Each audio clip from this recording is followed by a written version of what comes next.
What's going on, guys? Your boy Grizzly Bear over here. We got some game-changing combat updates. Watch this video. Okay, guys, I broke this down into 5 easy chapters. Chapter 1 right here would be the combat level system. So we're going to have 30 combat levels per episode when they make the changes. 0 to 30 Hope Port, 30 to 60 Hope Forest, 60 to 100 Mines of Mantuban, and 100 to 140 Chronopolis.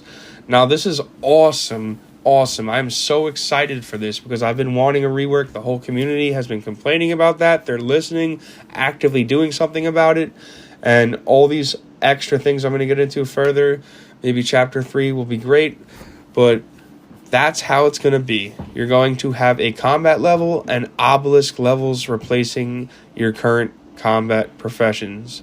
But don't worry, all your stats are safe and some will carry over. We'll get back to that at the end. But Chapter 2 right here, you see this obelisk? You can get a respec for the first 2 to 3 weeks for free just to try out all these different weapons and new things coming out. You can see what specs you like, what kind of build you want to go for, which we'll explain later. So that's going to be really cool, guys. So I hope you guys understand these major changes are going to impact the game significantly into the overall satisfaction of progressing. So look at this item right here. We're now going to have a tuning level you see on the right, and we're going to have a level of the actual piece of armor on the left. Now they're both going to come into play when you're accounting for obelisk levels, and you know what I mean. Like, it's just going to all tie into the combat system quite well, changing the way they do the items. I also want to add to when you're creating these weapons, it's going to be your weapon level plus 60. So say you create something like, you know what I mean, and the weapon level is 40 plus 60, you're going to be able to make weapons level 100 that could be used in Chronopolis, for example. That's pretty cool. Now, the biggest part, Chapter 4, this combat tree. The combat tree is great because it just displays all the different kinds of builds you can go for. It's not, don't interpret it literally because it's just a jumbled mess right now, but they're just trying to show you, you could maybe focus on which color damage build you want, a tank build or a glass cannon build. You could maybe tweak your HP regeneration rate, all faction proficiencies. So say you're like a hammer mage, you want a cryonite weapon, you want to use that.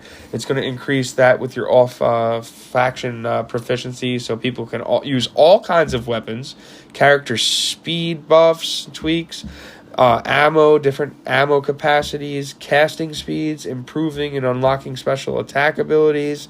We all got that tied in with this combat tree, which is cool. It's like, reminds me of different kinds of builds you could use for maybe some PvP. So I also want to say the last part, all of these current like skills, they're going to go into obelisk skills. So you're going to have an overall combat level and an overall obelisk level based on how many stats. Say you have like 500 guard and like 300 mine fighter, all the overage is going to transfer over into, like, you know, your new obelisk skill. So there's nothing to worry about on that behalf. But yes, there's going to be some major combat game-changing updates. So I wish you guys the best of luck on whatever ventures you're doing. Grizzly Bear out. You guys have a blessed weekend. I will make sure I keep you guys informed with the easiest to understand guides of what's going on in the game. So have a great one. Take care. No? I'm gonna give you my phone number in case you want to grab a drink sometime. I don't drink, but I do ride. Oh, no.